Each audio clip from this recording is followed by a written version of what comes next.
Hi there and welcome along to another workout for you to row along to. We're continuing the long rows and today we're up to 80 minutes. How are we going to do it? Well, I'm going to break this down into 8-minute chunks. And what we're going to do is keep this as a low rate. So we're going to go 18 strokes a minute, then 20 strokes a minute, then 18 strokes a minute, then 20 strokes a minute. But then we're going to do 4 minutes at 22 and then 4 minutes at 24. And then we're going to go back into that 8 minutes at 18, 20, 18, 20. And then we're going to do the 22 and the 24 again. And then we'll be all done. And it'll be simple. So this is how we're going to make the 80 minutes a bit more manageable. Because if you look at the monitor and see an hour 20 there, it can be a bit daunting maybe. So if you just break it down into 8-minute chunks, then these kind of 2 4-minute chunks as well, then actually you're only ever looking 8 minutes ahead. So time should fly by. Now pace-wise for the row, well again, I'm going to give you the option here. So for the 18 strokes a minute, you can do that at 2K plus 20 to 22. If you want an easier workout, you set the 22 side. If you want a slightly harder workout, you start at the 18 strokes per minute at 2K plus 20. Then for the 20 strokes a minute, you get the same option of 2K plus 18 to 20. And then the 22 strokes a minute, you get the option of 2K plus 14 to 16. And then the 24 strokes a minute, you get the option of 2K plus 12 to 14. Okay, so there's a good, basically when you start, you're just going 2 seconds faster for the stroke rates as you go up. And so this just gives you a little bit of an option for how tough you want it to be. I'm going to be sitting on the back end of this because I want to keep this as a nice, real low foundation building slow row. If you want to do this as a push one, maybe as a way to train for a 60-minute or maybe even training for a half marathon, then maybe you want to sit on the faster end of this pace guide, okay? So enough about the main row, let's quickly just get into our 4-minute warm-up. Now, as always, we have to set up our machine first. So check your drag factor first. If you don't know what drag factor is or where to set it, please check out the video on my YouTube channel. Next up, go to the monitor and set it at eye height so you don't have to look up and you don't have to look down. And finally, the foot straps should cover either the bottom lace of your shoe or if you're in socks like me, they should just make it so that you can comfortably hinge, bend forwards at the front of the stroke. And what you're looking for is to be able to get that flexibility forwards to get your shins pointing vertically, okay? So your foot stretcher height has a big impact on that. Too high, you're gonna find it harder to get that flexibility at the front. Little added little tidbit there that I don't normally say. So 4-minute warm-up, just to get ourselves nice and warm and ready for the 80 minutes. Starting at 18 strokes per minute in 3, 2, 1, go. Now pace-wise for this, I just want you to ease yourself slowly into the warm-up, okay? So you're just getting your body moving, the muscles working a little bit, your heart rate going up a little bit, just to make sure that you're nice and warm before the 80 minutes ahead. Also means that you'll get any kind of dry mouth stuff out the way, so you'll get through this 4 minutes, have a good last drink before the main workout. And if you're prone to any kind of discomfort from your backside when rowing, then this first 4 minutes will kind of create that little discomfort. You can then stand up and ease off while I go through describing the main row again. And then hopefully that should mean you'll be fine for that main row. But again, as much as the aim is to try and get through the whole 80 minutes of today's row,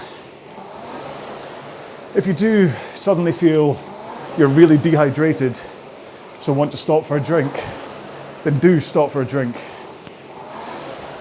It's the same with if your backside starts to get quite sore, then stop and stretch off. You're not meant to suffer through these kind of rows. In time, you'll develop the elastability of your backside, is that the best way to describe it? And you'll get used to knowing how much to hydrate before a row. Okay, in 2 more strokes, we're going to take 1 foot out the straps. So here we go, foot out on the floor, and then row with just 1 leg still strapped in. Get the foot that's on the floor in a comfortable position so that you can still row well with the leg that's still in. You shouldn't be falling all over the machine or anything. One more stroke, and let's swap legs. Whoop. Again, it's much easier for me because I'm in socks, so I can just slip my feet in and out of the straps. Remember, a good solid push with the leg that's still strapped in. Don't take it easy just because you've only got one leg in. Right, one more stroke. Let's put both feet in, straight legs, and then just row with your back and arms. So swing over your hips, and then pull in your arms. But just be sure to start the swing first, and then pull in the arms. And then push out the arms, then swing forwards. It's a really important component of your main stroke. Getting those arms away and then rocking forwards. One more. Let's roll to the front of the machine, straight arms, and just drive out with your legs. You don't have to go too far back. This is all about the initial connection with the flywheel, so you should be able to just hold that forward lean with straight arms and not have to worry about leaning back. Just work on that connection with the flywheel. Last stroke. There we go. So that's a 4-minute warm-up all done.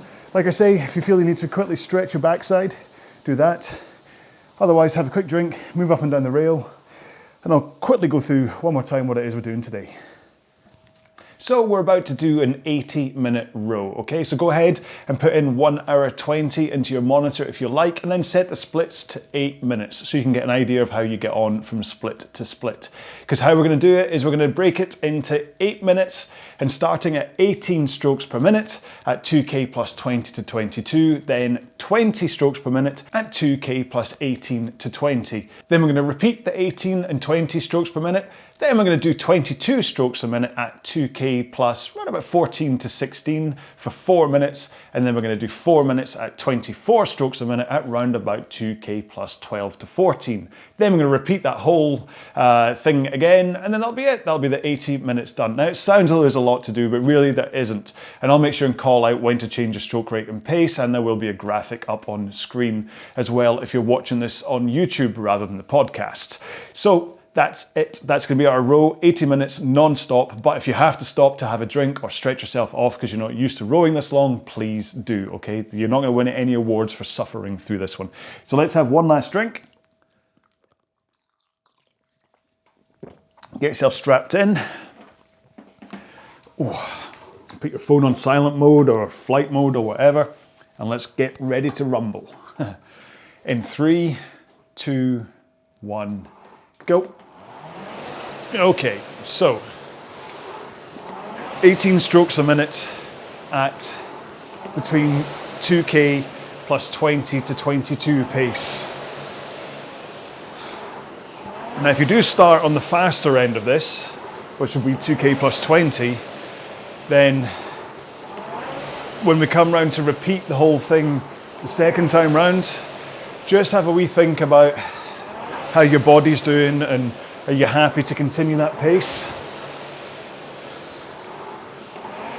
Depending on the reasons why you want to go faster, it may be that you kind of need to go through that hard effort. Say you're training for a 60-minute time trial, or even just want to really build up that core fitness to be able to do a 30-minute or a 10K at a nice fast pace. Then if you decided you want to go fast on this one in order to develop your speed, then try to stay strong. Don't give in to any feelings of being tired. If you go through a 80-minute row, regardless of pace, you're going to feel it. Just being on the machine and putting in enough power per stroke, it's going to take it out of you. So anyway, I've kind of taken to, on these longer rows, breaking up how I talk to you about technique. Because if we're just in a half-hour row, I need to try and squeeze in all of my tips and thoughts about technique in half an hour, so I kind of hit the ground running and try and give you it all through half an hour. But with 80 minutes ahead of us, it means I can give you a global overview, let you have a think about how you feel your stroke is while I talk about something else, and then I can come back and unpack the stages of the stroke even more, so that I'm not just overwhelming you with a bunch of information at once that you're thinking, hang on, what am I supposed to be listening to here? Straight back, bent arms, what, hey, who? So yeah, I'll do that again today. Just give you a global overview and then talk a bit about, who knows, not planned any of this out, to be honest, so really should start writing things down. So, the rowing stroke. Remember, there's 5 stages to it. The catch is the front of the machine as you're getting ready to drive from the front. So that's the second stage, is the drive. Catch is your position here, right before the drive. So catch, drive. Then at the back of the machine is the finish. Finish. Then the release, which is how you come out of the finish. And then the recovery is when you slide back to the front of the machine into the catch again, ready for the next stroke.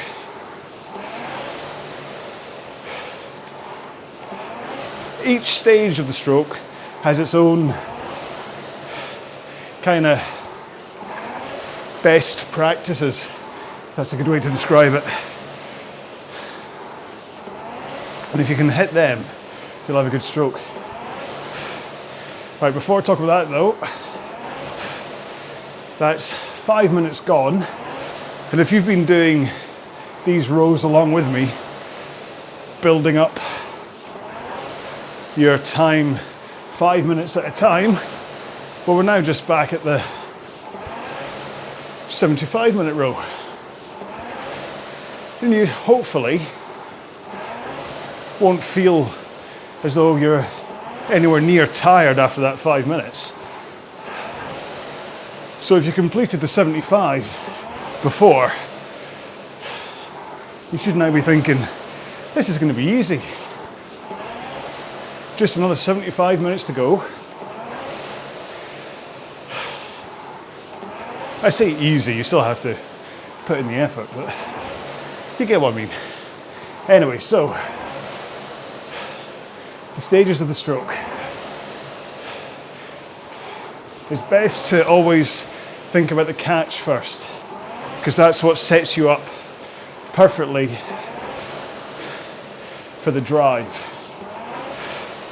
The key things in the catch are straight arms, then a forward body lean, so you want your body leaning in to about 1 o'clock on the clock face. Then your shins point vertically. Remember I spoke about that when talking about foot straps. So your shins point vertically. Your head is at a nice neutral position. So you're not looking down, and you're not looking up.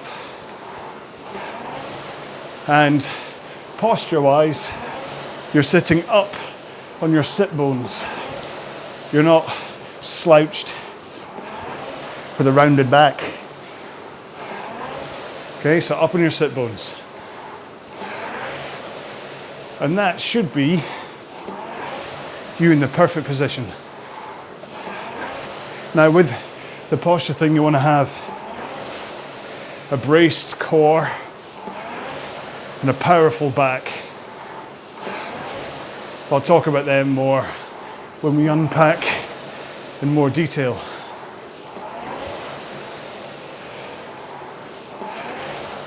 Right, I want top technique for the next 20 seconds, just so we can count down our first transition of stroke rate. So we're going to go up to 20 strokes a minute in 3, 2, 1. Right, here we go, 20 strokes a minute, 2K plus 18 to 20. Hopefully just increasing your stroke rate has been enough for your pace to also increase. Just that extra shove from your legs.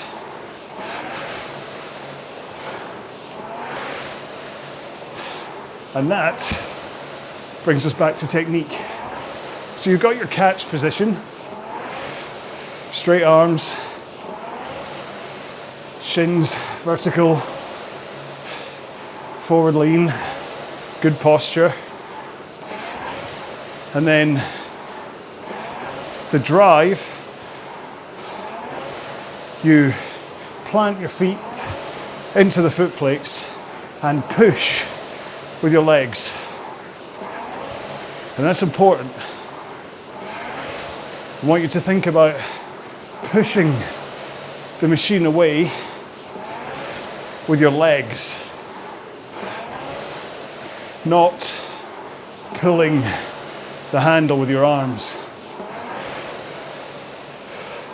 Your arms stay straight as you push with your legs. And you keep that forward lean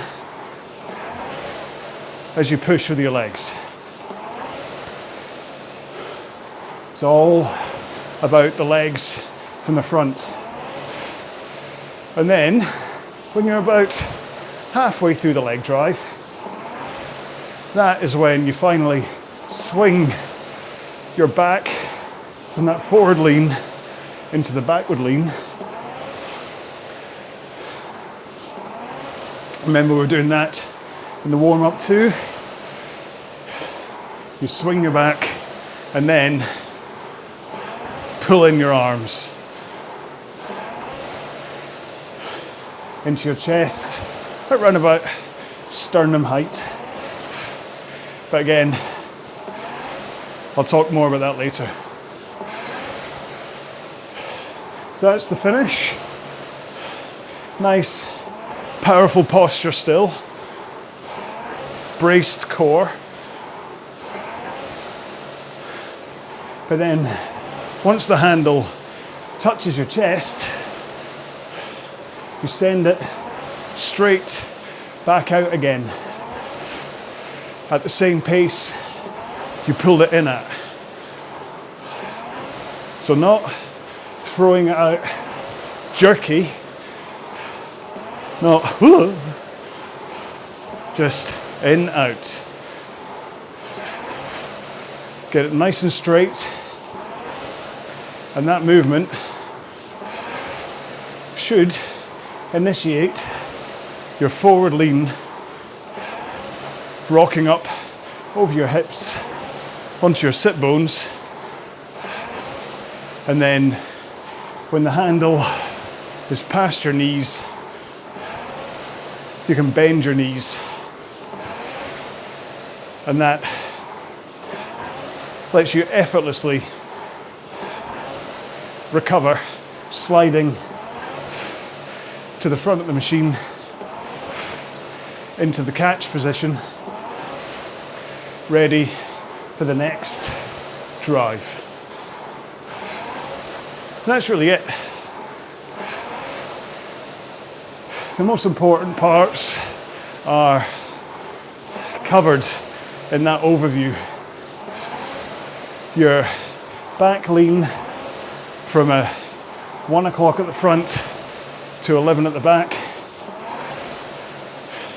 Straight arms as you drive, pushing with the legs. Posture up on your sit bones at the catch, and then making sure to get the handle past your knees before they bend to return you to the front of the machine again. So just have a think about that.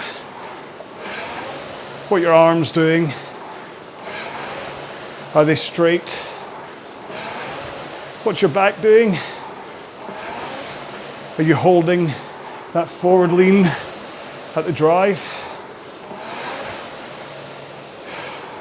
Are your shins getting to vertical at the front? Just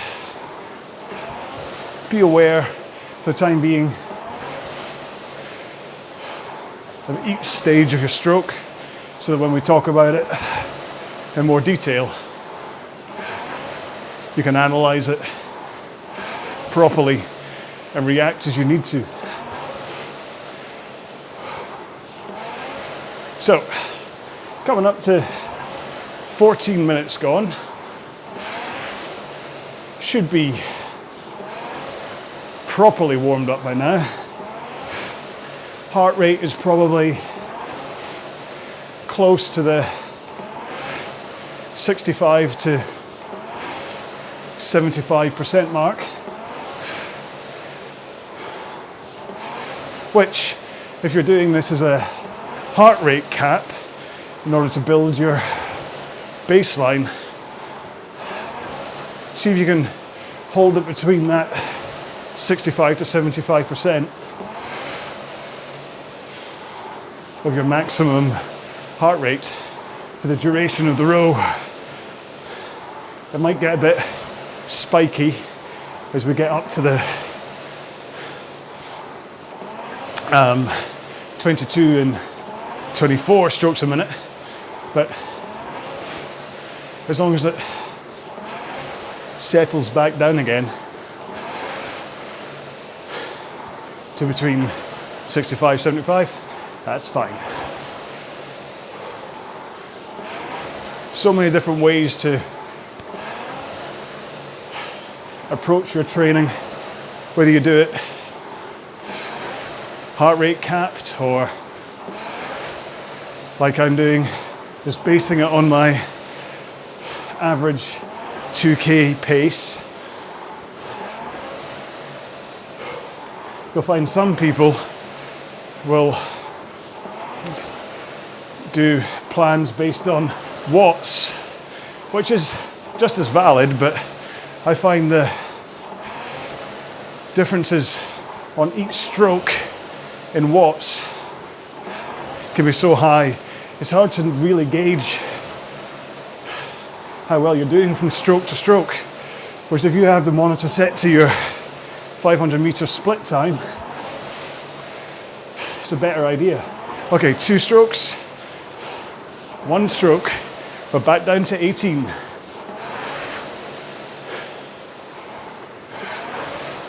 There we go.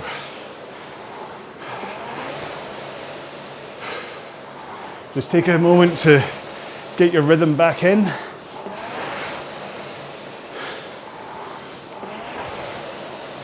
Whew. Drop off your pace by a couple of seconds. I mean, it could well be that that time spent up at 20 strokes a minute has kind of loosened and powered up your system. So you now find you're either finding the 18s a lot easier to row, or you suddenly find yourself only dropping 1 second. Now, I kind of warn against going too fast right at the point of the transition from one stroke to another and holding it there. Just make sure you're comfortable. Don't get eyes bigger than your legs here and start to think that actually you can blast your way through this one, because we do still have 62 minutes left of this row. You don't really want to burn yourself out, do you? However, if you are looking to push this to try and improve some time trial stuff, then you know your own body, you know what it can handle. I don't, so remember, all my training pace guides are just that. They're just guides. And admittedly, they are on the lower end when it comes to the training pace. You could go a lot faster through the same stroke rates than I prescribe and turn this very much into a top tier row. But again, unless you're actually training for a 60-minute or a half marathon, then I think the benefit of this row lies in its ability to really develop your foundation fitness, build up some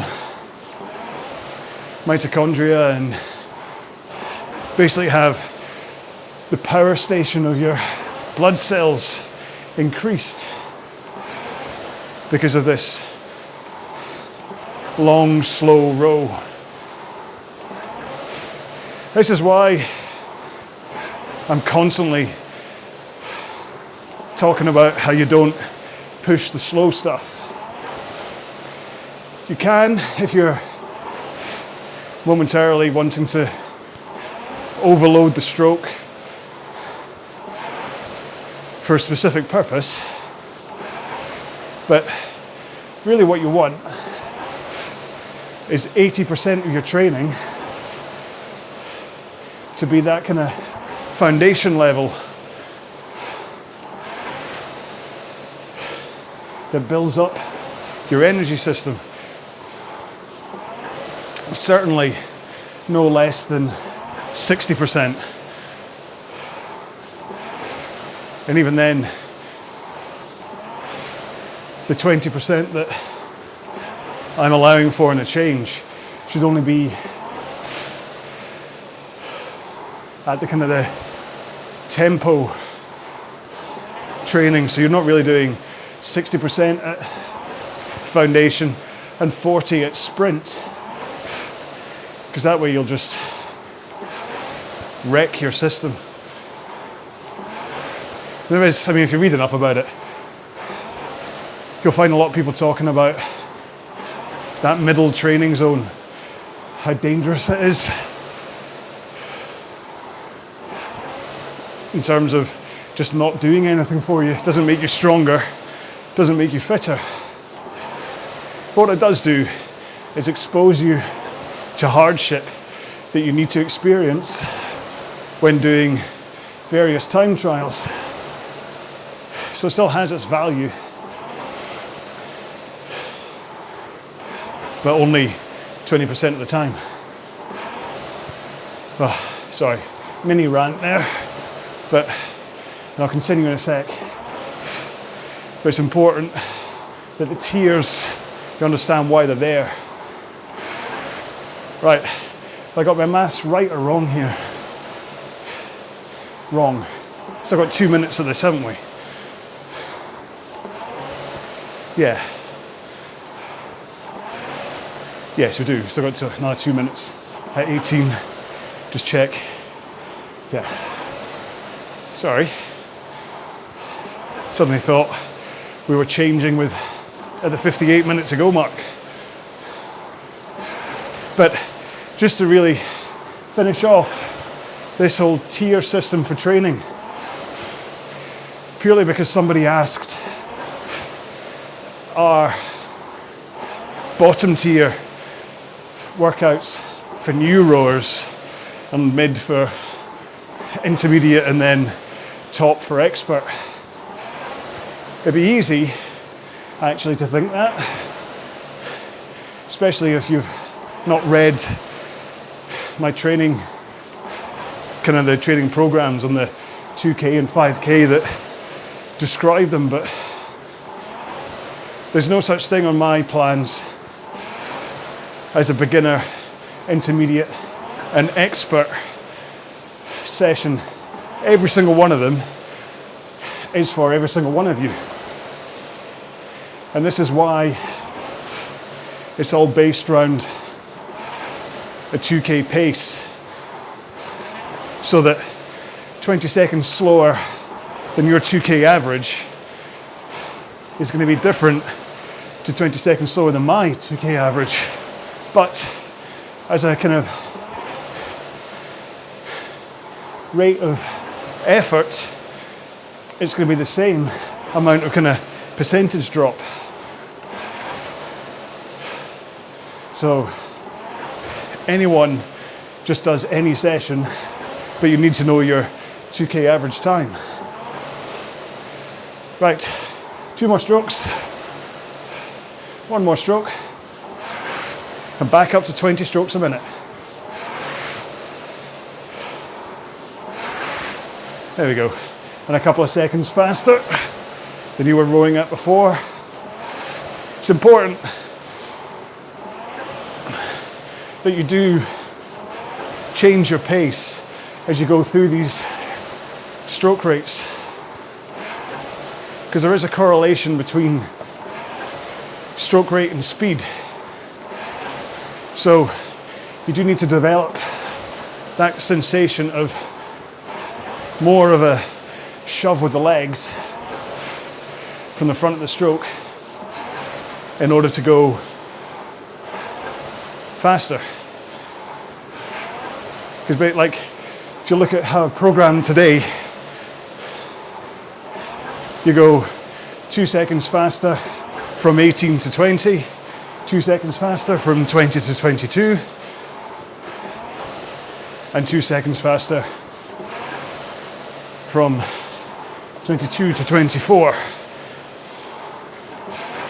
If you just held the same pace for each stroke rate, you're not really getting the benefit of today's session.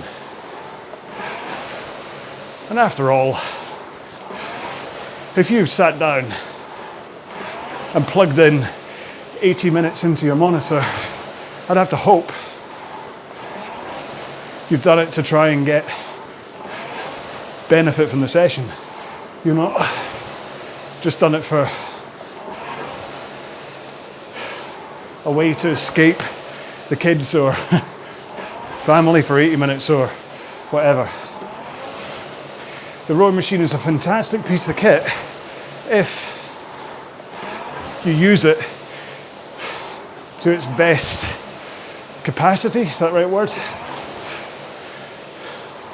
So you could just sit down and tickle the machine back and forwards, not really putting in any effort with your arms and legs, just rocking up and down, not particularly breaking a sweat, not really feeling like your legs or arms are getting tired at all. And really, you're wasting your time. And what you'll find is because you won't really see much fitness gains, and because you're not really putting in the power, you won't really see the effects of calorie burn when it comes to fat loss. And also, there's a good chance you'll just find it boring because it's not testing you in any way. So usually what happens to these people is they say they don't enjoy rowing, but they just stop doing it. And for those that read a good magazine article that says rowing is the way forwards and have actually spent hundreds of pounds on a rowing machine, suddenly they regret that decision and it ends up on Gumtree or Craigslist or eBay, etc. Whereas if they just put in the right effort,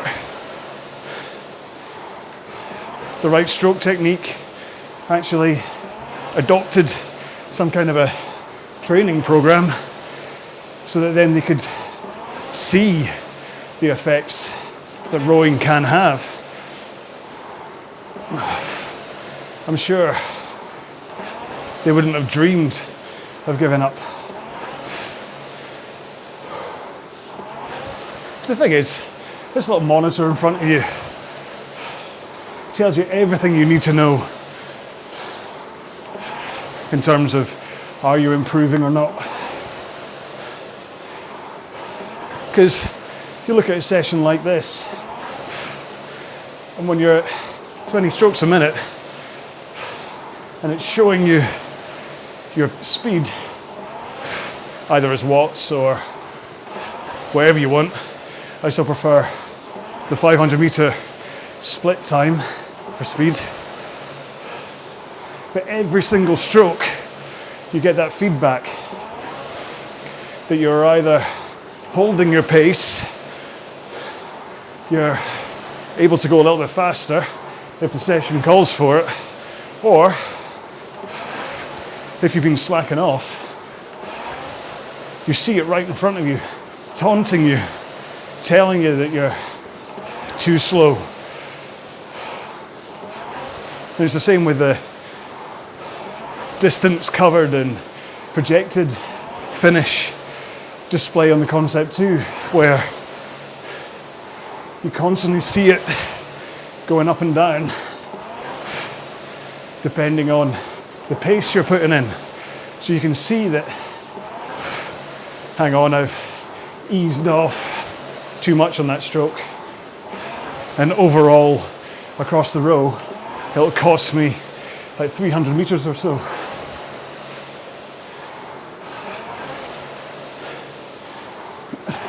So the monitor does it, but then it must be said, even after a few weeks of rowing properly, you should not only see body changes in terms of muscle definition and weight loss and posture, because I mean, my upper back posture isn't always great, but I'll tell you one thing, it's a heck of a lot better since I started rowing than it was before. Mostly because I was a cyclist before. You spend hours hunched over the front of a bike on rides, and then hours hunched over a desk at work. You don't want that. So just that pulling motion at the finish when you squeeze your shoulder blades together really does help your upper back. And then your lats kind of start to give you that nice V shape to your back as well as you get more powerful. Okay, so we're about to go into our first bump up to 22 strokes a minute in 3, 2, 1. Here we go. So another couple of seconds faster as you go, another couple of strokes faster, only for 4 minutes, and then once the 4 minutes is up, we'll nudge up to 24 strokes a minute before going back to the 18s and 20s again. Now as we get through the 22 and 24, you should find that just slight increase to your stroke rhythm should help with your transition from each phase. So from the catch to the drive, release, recover, and the finish into the release, etc. You should find you're gliding through each stage a little bit easier, because especially down at the 18s, it's easy to kind of feel like you're artificially slowing down the movement of your stroke in order to row that slowly.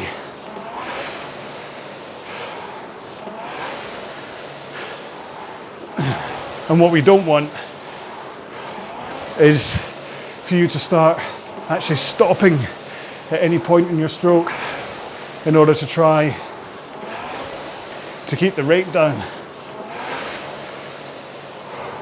Constantly moving. There's never a point when you're holding still. There's a tiny transition pause at the front of the stroke as you go from the catch to the drive, but that's it. And what you sometimes see people doing is they get to the back of the stroke and they hold it and then race forwards. And it's not really the best thing to do. You want it to be like Tai Chi, where your momentum is constantly shifting and flowing into each other, like each other part of the rowing stroke. It's like a dance. To be fair, a weird dance, because you're kind of doing a drive for 1, return for 2. It's like a rather higgledy-piggledy tango. But flow is the point. And like I was saying, these slightly higher stroke rates help with that flow by removing the need to actually purposefully slow yourself down. All right, 22 strokes, we're almost up. We're shifting into 24 in 3, 2, and here we go. So 24 strokes a minute. Sorry, there's a stroke out there, wasn't I? So 24 and another couple of seconds faster. And this should really help with that thought of the handle coming in and out at the same pace. So in, out, in a nice rhythm. In, out.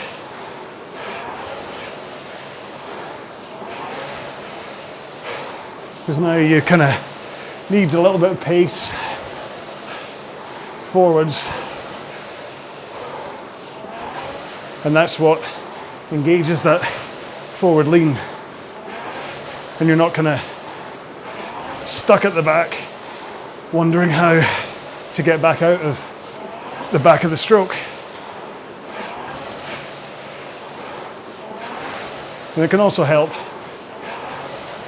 at the front too with your compression, because you're traveling back down the rail a little bit faster, a little bit more momentum. It can make it easier to get that compression right, with your shins pointing to vertical, knees kind of tickling your armpit hair, if you have any. But remember, it's all about getting into the right catch position so that when you drive with your legs, maximum power goes into the machine. So everything from the finish to the catch is all about making sure you're in the right position for that leg drive, and also you're doing it in the most energy efficient way, while also reducing the chances of injury, which again will be what, about 1,700 strokes today ish. And if you do them with a poor technique, putting stress on the wrong muscles, it's a really good chance you're going to develop an injury, or just a strain, or just be sore the next day when you really don't need to. A row like this, you should feel tired because you've been rowing for 80 minutes, but nothing should really feel sore. I mean, maybe again your butt might feel sore, but that's something that you get used to in time. Right, 4, 3,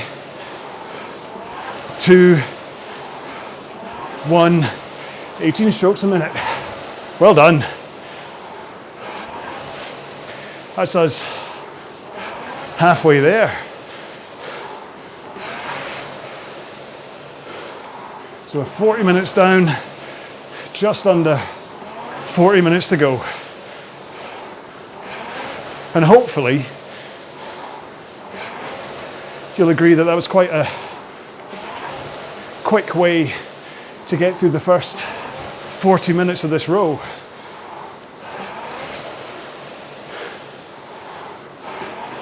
I mean, again, it's not the most exciting way to do it. Obviously, going at time trial pace for 80 minutes would be a lot more exciting than this, but don't really want these rows to be at that pace. I mean, once we get close to the 90 minute, which will be the last of these long rows, if you think that that's round about the time it will take for you to do a half marathon, then maybe just use me for company. But enter 21,000 and 97 meters into the monitor and just try and cover it within the duration of the row. Or, I mean, you could just start it and then row along with me through the main session into my cool down, which would usually take it up to around about another 5 minutes, and then see how close you can complete 21,097. There's no pressure at all. I'm really only saying to put that in if you think it'll be close to what you can manage. If you think it'll take you like 2 hours to row 21,000 meters, then don't worry about it. When I first started rowing, probably would have taken me, let's work it out, I think my average fastest pace was 2:05. So that would be 10k in 41 minutes, just under. Is that right? Oh, I can't do the maths. Maybe I was slower than that. Pretty sure it was about 2.5 hours, because I'd only just started. Went off way too fast and then ended up having to limp home and take lots of breaks from the machine because I kind of worn out my muscles too fast. And again, this goes back to what I was saying about your butt being sore. Even if I take, say, 2 weeks off the machine, when I come back to it, if I'm not using a seat pad, then I can guarantee the first 3,000 or 4,000 meters of a row will be quite uncomfortable because my backside just hasn't got used to it. It kind of got out of the habit of that kind of rocking over and back and over your glutes or your gluteus maximus. But you'll notice that I no longer have the P-row, prow, never knew how to pronounce it, seat pad anymore, because I did the 75-minute row without it, couldn't tell the difference. There was no more pain without it. I don't feel it helped my posture. And in the end, basically just decided it was a £100 extravagance that I'd pretty much wasted my money on. So, sold it to a friend, took a hit on the money, but that's fine. She needs it more than I did. And we're just past 55 minutes into this row, well 56 now, and I have no discomfort sensation at all on my backside, just using the standard Concept 2 seat. Maybe I've just got more padding down there than most others. I don't think so. I think it's a combination of time in the saddle and posture. Because if you're constantly tucking your butt under and then coming forwards, tuck, and then forwards, you can really feel your sit bones rolling over your muscles, squashing them as you roll backwards and forwards. Whereas with a good posture up in your sit bones, there's only a tiny pressure point that gets any kind of sensation, and that you just get used to after a few rows. It just doesn't hurt. So, not that I'm saying people don't need seat pads, but just have a look at your posture first before spending £100 or even £10 on a seat pad. Okay, so we're about to go up to our next 20 strokes a minute. In 2, 1, here we go. 20 strokes a minute, 2 seconds faster. So let's really talk about technique for a while. So you know why I'm suggesting all these body angles and things.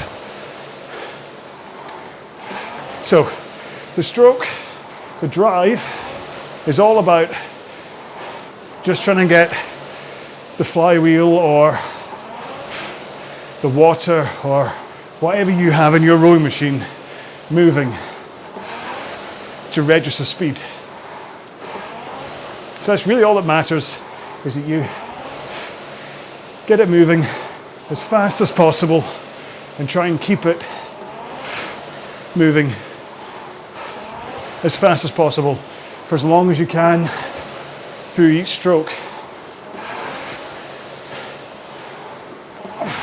And that's why there's that specificity, big long word, about your body angles and posture as you get to the catch and the drive. Because if you have straight arms that are loose, relaxed shoulders, ready to take the strain of the drive from your legs, and then if you have that forward body lean, ready to accept the power up through your posterior chain, then up in your sit bones with a braced core to help that power go through, and then shins at vertical to give yourself that kind of coiled spring and maximum leg drive into the flywheel, then all those things should mean that as you push with your legs, the power surges up through your body and into the handle. But in order for it to continue going into the flywheel, you need to keep those arms straight as you drive, and you're basically hanging off the handle rather than pulling it with your arms. Okay? Try and get used to that feeling of just straight arms, hang. You don't want to feel yourself actually pulling the handle to your chest from the start of the stroke.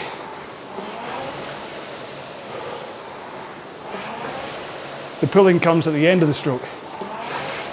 So don't rob yourself of extra speed by pulling too early.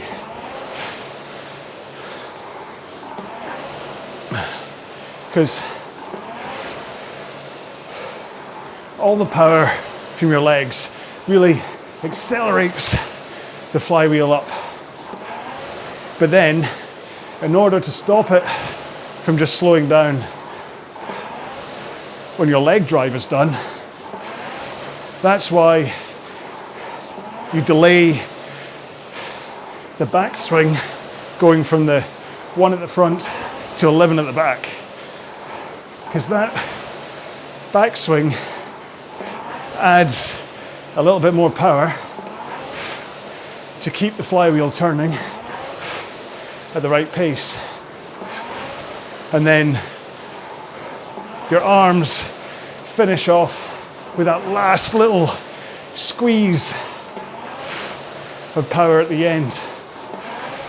But it's still an important amount that you don't want to waste at the front of the stroke. Much better to let the power all come from your legs at the front, and don't fight that power by bending your elbows too soon. Wait until the end, when your back has started swinging. That's when you bend your elbows, send them through your sides, and finish with the handle up at sternum height and a braced core to allow you to get the handle back out and swing over your hips into that release and recovery.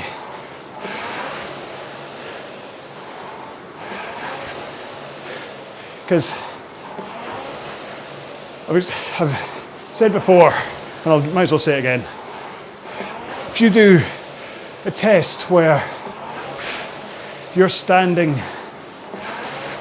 still with your fists down by your sides, arms straight and tense, and then get someone to lift you up by pushing up on your fists, they'll easily push you up because the power from them transfers into your hands and up through your arms and is able to lift you. Perfect power transfer. But if you go kind of bend your elbows a little bit and loosen up, they'll never be able to lift you. And that's what's happening with the stroke, is that by having straight arms that then brace against the flywheel for the drive, not grip to death, but just brace, you should see your muscles kind of tense and pop at the drive, but you don't see you completely rigidly lock up. And that's how the power gets through. Whereas if you bend your elbows too soon, suddenly that power can't go up from your legs quite as efficiently. So you lose lots and lots of power. So the key is, as you come forwards, be a zombie. Okay? Pretend you're a zombie. And then just tense as you connect. But zombie, zombie, zombie, tense. Okay, one more stroke. Let's get back down to 18s.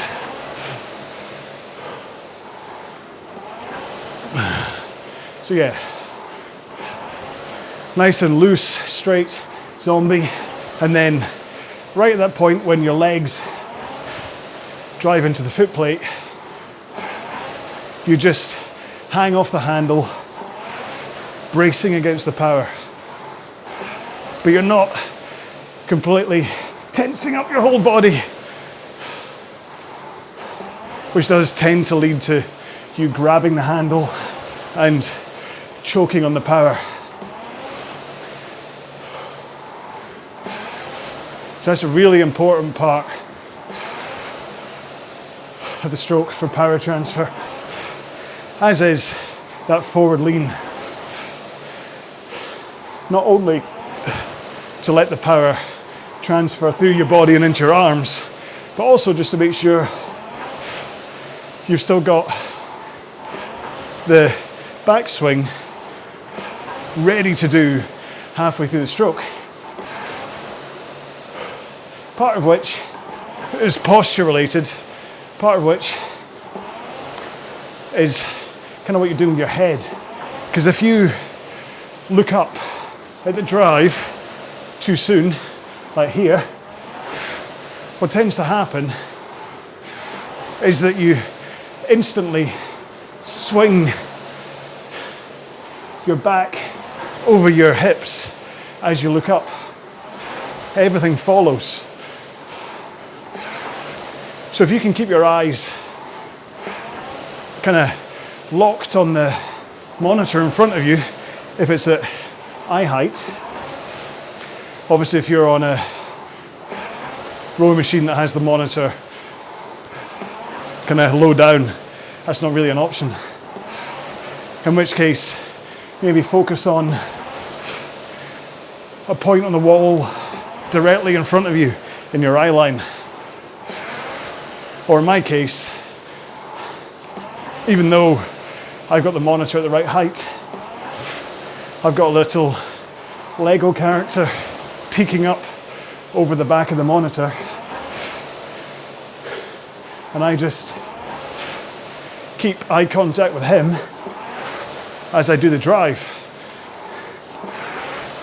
And trust me, it sounds hokey, but it really does make a difference to keep eye contact with a Lego character as you go back, because you kind of stay forwards until a point where naturally your body just has to finish the stroke because of momentum. But it should keep you in that forward lean for at least part of the leg drive. Ideally you want to hold it there for as long as possible, but even if you can keep that forward lean for the first quarter or a third of the leg drive, it's still a lot better than looking up and wasting your whole back swing. And again, from an injury prevention point of view, it's really important that you send the power up through your chain, up through your back and into your arms, rather than swing your back too early and suddenly you're taking it all through your lower back instead of through your power chain. So it's really important that you have that forward lean and hold it. And as much the same way that it's important that you return to it from the finish. So you'll see how quickly I get back into the forward lean. So I'm kind of forward, back, forward. Forward, back, forward. Still forward, back, forward. So the amount of time spent in that backward lean is actually minimal on the stroke. Maybe about an eighth of my stroke. Can't quite work out the time I'm in that position, but because the majority of the leg drive I'm in a forward lean, and then I want to get right back into it in time for the recovery to the front of the machine, so that I'm set up with the momentum to move forwards, and I'm up on my sit bones, rocked over my hips. which is why you don't yank your feet against the foot straps at the back of the stroke, neither to stop yourself or to pull yourself back up the rail again. Because all that happens is as you do it, your knees come up and your hips roll back and your posture is ruined. Okay, so that's the number one culprit for poor posture, is either stopping yourself with the foot straps or using them to tug yourself forwards. And so the tug you don't need, because you get your arms away and rock over your hips into that forward lean, at which point your momentum is sufficiently forward that once your hands and the handle are over your knees, all you have to do is bend your knees to slide forwards. But then the other side of that is not stopping yourself at the back of the stroke. You do that by getting the whole leg drive out of the way before your back and arms come to a finish. Therefore, all of the power from your legs has gone into the machine, and you're not wasting it by stopping yourself going backwards by tugging with your feet. Okay, 3 more strokes to go. Then we're going to go up to our last 20 strokes a minute split. Right, here we go then. 20s. 1 stroke every 3 seconds and about 2 seconds faster than you were just doing the 18s at.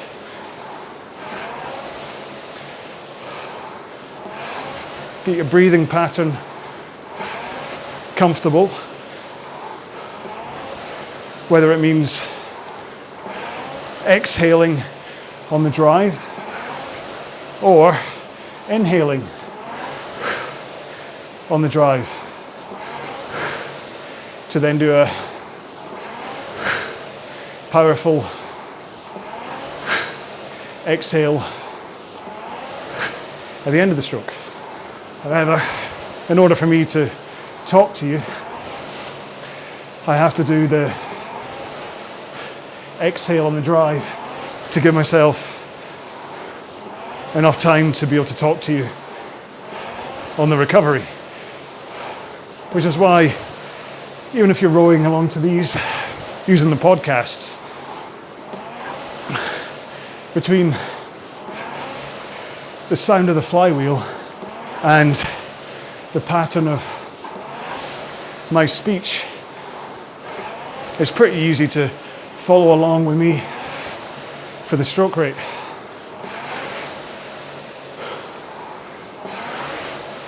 Ooh. So anyway, feet and straps. The higher stroke rates you go through, you do tend to have a tiny flick on the foot straps, just because the momentum gets so high. It's harder to really stop yourself using just your stomach muscles. But at a rate like this, you don't need to. And this is always the time where I demonstrate by taking my feet out of the foot straps. So both feet are out of the foot straps, yet I have neither flown off the back of the machine, nor am I stranded at the back, unable to pull myself forwards to the front of the machine. So by getting the leg drive out the way just as or just before my body swing and arm pull, there's no extra momentum that I need to brace against with my feet. There's just a tiny bit of momentum from my arms, really, that having a braced core at the back of the stroke is all I need. So it's a good way to really focus in on how your abs are working on the rowing stroke by taking your feet out of the straps. It's the same with the recovery, that by getting the handle away and rocking over my hips, that's what creates the forward momentum, so that when I bend my knees, I effortlessly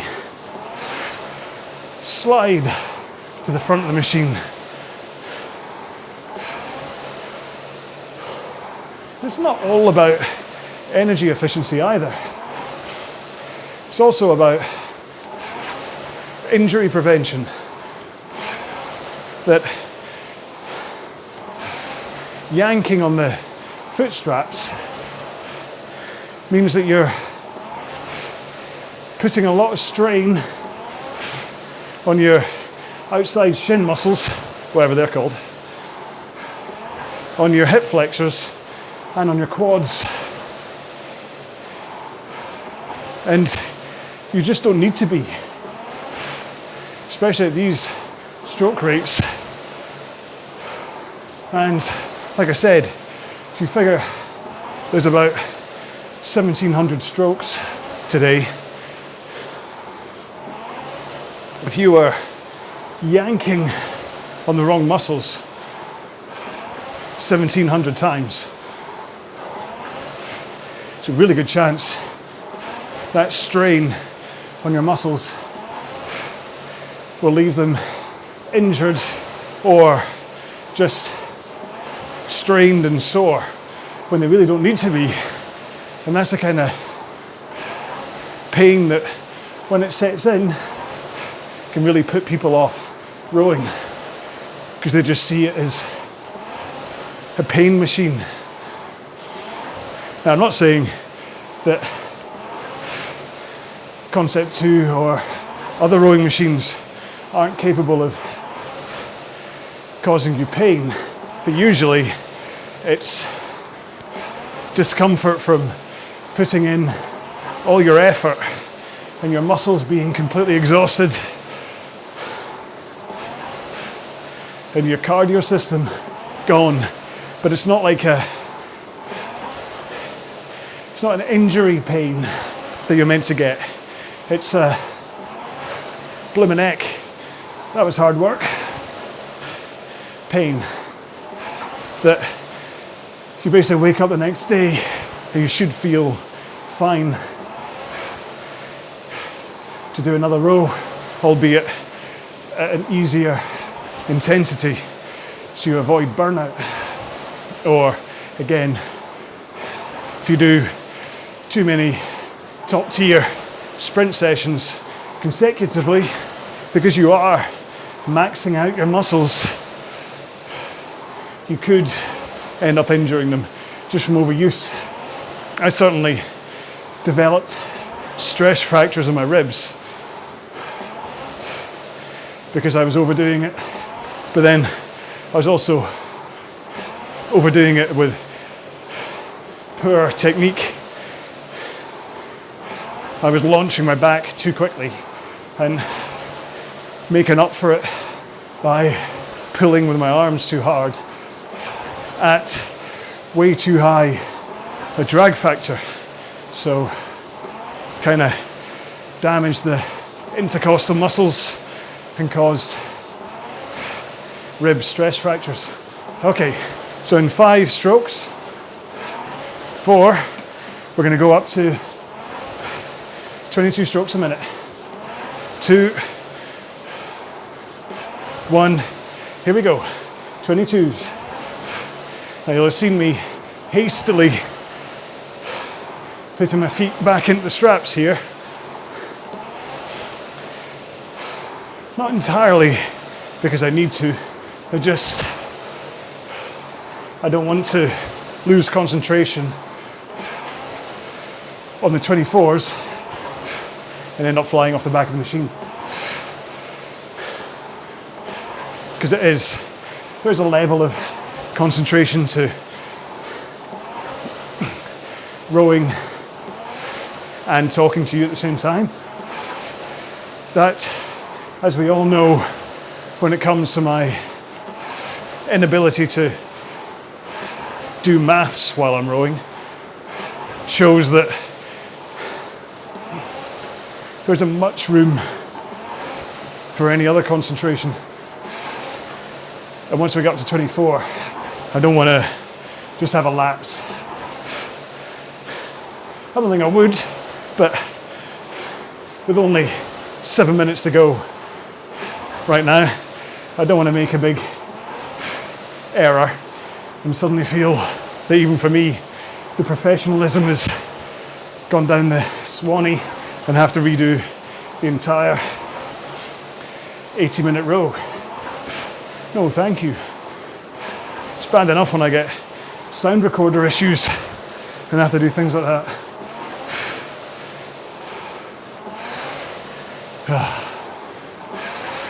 So we're almost there. Just got just over 2 minutes at this stroke rate, and then 4 minutes at 24, and we're all finished. So hopefully this has been a good row for you, whether you've been pushing it hard to improve your pace for a time trial, or just whether this is the longest that you've rowed for, or even it's the longest you've rowed for at these lower stroke rates, which can be a challenge in itself. So to get this far through, you really should congratulate yourself. Just remember to have something to drink afterwards, because you'll have lost a lot of fluid between your breathing and any perspiration, and also have some kind of a nutritional meal. Make sure it's got some protein in there at least. Whether you go for a carb heavy meal, it's entirely your choice. Whether you know how your body responds to carbs. I know mine responds by making me put on weight and making me feel really sluggish the next day. So, but we are not all the same, so our bodies all react differently to different kinds of foods. Just make sure it energizes you, ready for the next day. Okay, one more stroke. Now we're up to 24. 4 minutes to go, come on. A couple of seconds faster still.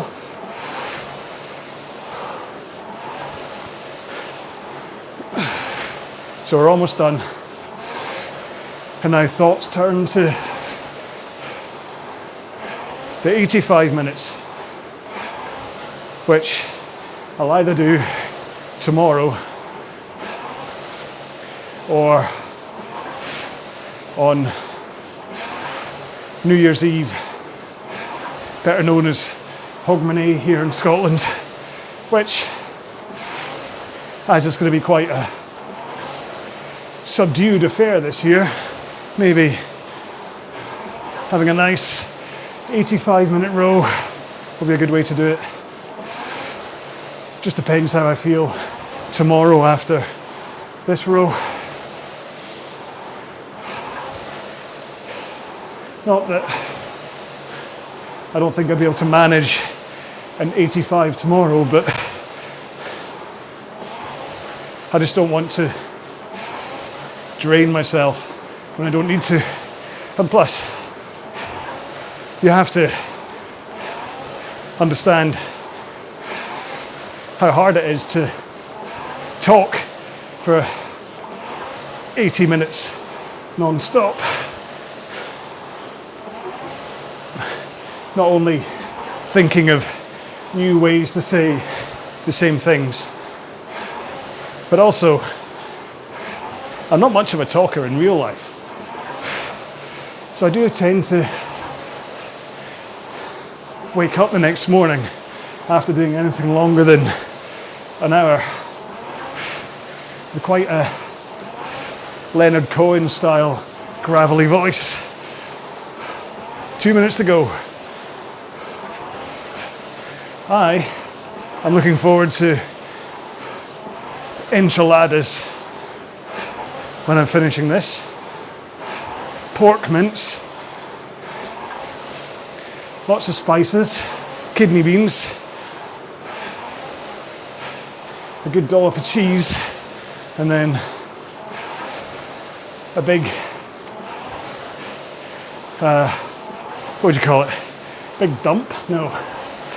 Big serving of beetroot salad on the side. And maybe some coleslaw. After all, got to figure we'll be getting close up to the 1,000 calories now for this row. So I think I'm allowed to eat things like cheese and tortilla wraps that will beef up the calorie intake, but like I say, this row will have burnt off a good fair few calories. It's important not to get too far into a deficit. You don't want your system to tank and go into survival mode. So then, when it does get calories, it stores them as fat, thinking it's not going to get fed again. Right. 6, 5, 4, 3, 2, last one. 1. Ah, there you go. I mean, I'm certainly been perspiring, which is odd because it's around about freezing in the studio today. You can see the steam coming off me. So all the perspiration's turned into little beads on my little arm hairs, and they're freezing cold, which is a bit strange. Oh, right, let me just quickly reset that, reset this, have a quick drink. Oh, icy cold. And then back into the straps and a quick 2-minute cool down, okay?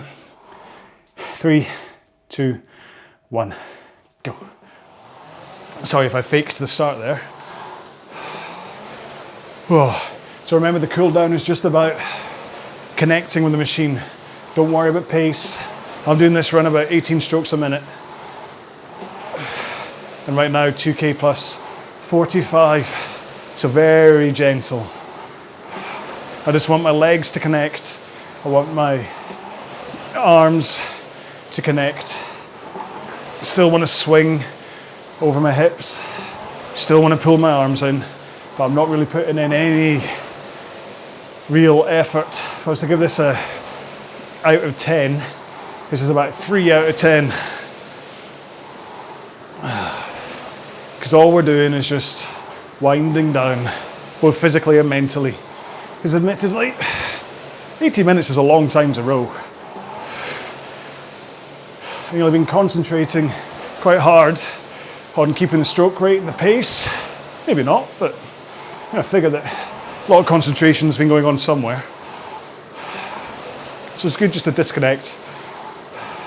And like I've said before, just getting into the habit of cooling down, even if only for 2 minutes, is very valuable.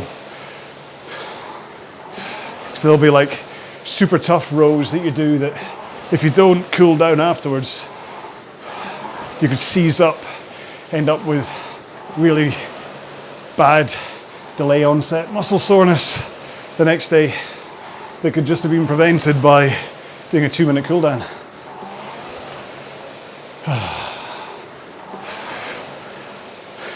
So 3 more strokes for me. You can continue to cool down while I just do my wee sign off. So that's it. That's the 80-minute done. Next up obviously is the 85, which I'll try and get done. Like I say, either tomorrow or the day after. But I'll have to see how I feel, see how family stuff is, see what the weather's like. It's been, it was -1 for most of today. So it's a bit cold to be out in the studio. As it was, it's only gone up by 1 degree by the time I recorded this. So anyway, so I hope you enjoyed it. Do leave a comment on the YouTube channel. I'm not going to start selling you merchandise. I'm not going to start going, hey, subscribe and like. I know I do that, but I don't like to just throw it down your throat like all the way through the row and say, now remember, if you're enjoying this row, then please subscribe and like. And I just at the end of it say, you know what, if you want to leave me a message, if you want to subscribe, you'll get notified of the future ones and that stuff. And that's the reason for doing it, okay? It's not because I want to see my numbers go up like Gollum, my precious. It's not like that. It's just, it lets you know when I put up extra ones if you're enjoying these kind of rows. And also the comments just let me know you're out there, because of course I make these for you. So it's good to know that you're watching them and you're enjoying them, and it gives me a reason really to carry on making them for you. So anyway, so there we go. That's the 80 minutes done. We've got 2 more of these long rows to do.